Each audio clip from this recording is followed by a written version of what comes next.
Madam இப்போது உங்கள் பேஜை ஓப்பன் பண்ணுங்கள். இந்த எக்ஸ்ப்ளோர் இருக்குல்ல கீழே, அதை டச் பண்ணுங்கள். மேலே இந்த சர்ச்சில் அப்படி கை வைங்க. அதில் பாருங்கள் சர்ச் ஹிஸ்ட்ரி இந்த மாதிரி வரும். getrise.pro இந்த மாதிரி வரும். அதை டச் பண்ணுங்கள். இதில் ஓபின்னு மட்டும் டச் பண்ணுங்க, டைப் பண்ணுங்கள். ஓபிபிஎன்பி வரும், அதை அப்படியே டச் பண்ணுங்கள். ஓபி மேலே கன்ஃபார்ம் கொடுங்க. இப்போ இங்கே மேலே ரைட் கார்னரில் இன்ட்டு கொடுத்துருங்க.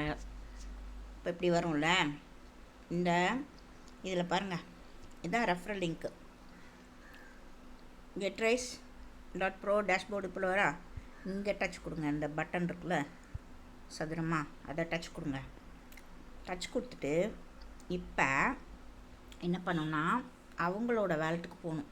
ஸோ இதை நான் க்ளோஸ் பண்ணிக்கிறேன். க்ளோஸ் பண்ணிவிட்டு காட்டுறேன்.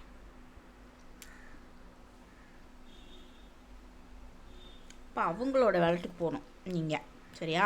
இது இப்போ நான் இன்னொரு வேலெட் எடுத்து காட்டுறேன். இன்னொரு வேலெட்டு அவங்களோட வேலெட்டுக்கு போயிட்டு எக்ஸ்ப்ளோரை டச் பண்ணி உங்கள் ரெஃபரல் லிங்க்கை கொடுக்கணும், பேஸ்ட் பண்ணணும் இங்கே, சரியா? அப்புறம் இங்கே ஓபின்னு டைப் பண்ணணும். ஓபிபிஎன்பியை டச் பண்ணணும், கன்ஃபார்ம் கொடுக்கணும். இங்கே இதை க்ளோஸ் பண்ணி விட்ருங்க. Into mark. இப்போ ரெஜிஸ்டர் கேட்குதா?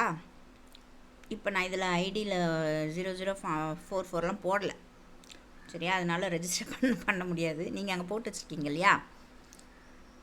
ஸோ ரெஜிஸ்டர் அப்படின்னு கொடுத்திங்கன்னா அது திருப்பி கொஞ்சம் சுற்றும். திருப்பி உங்கள் கோடு கன்ஃபார்ம் கேட்கும், அப்புறம் கோடு கேட்கும், முடிச்சிடணும். அவ்வளோதான், சிம்பிள். பண்ணுங்கள் கரெக்டாக.